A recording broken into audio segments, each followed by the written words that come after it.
கர்த்தருடைய பரிசுத்த நாமம் மகிமைப்படுவதாக. சங்கீதத்தின் புஸ்தகம் 37ஆம் சங்கீதம் 34. நீ கர்த்தருக்கு காத்திருந்து அவருடைய வழியை கைக்கொள், அப்பொழுது நீ பூமியை சுதந்திரித்து கொள்வதற்கு அவர் உன்னை உயர்த்துவார். நம்முடைய வாழ்க்கையில் உயர்வை நாம் எப்படி சம்பாதிக்க முடியும்னா, கர்த்தருக்கு காத்திருப்பதனால் மாத்திரமே. வேதத்தில் சொல்லியிருக்கிறது, தேவனுக்கு பயந்து அவருடைய வழிகளின்படியாக நாம் நடக்கும் பொழுது அவரே நம்முடைய காரியத்தை வாய்க்க பண்ணுகிறவராக இருக்கிறார்.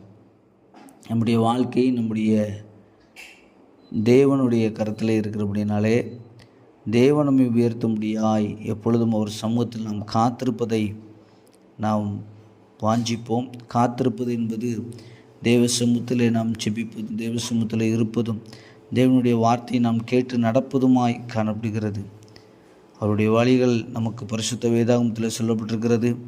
அவைகளின்படி நாம் செய்யும் பொழுது நிச்சயமாகவே ஒரு மேன்மையை கர்த்தர் நம்முடைய வாழ்க்கையிலே கொடுப்பார் என்பதை சொல்லிக்கொள்கிறேன். கர்த்தர் தாமே ஆசீர்வதிப்பாராக. ஆமென்.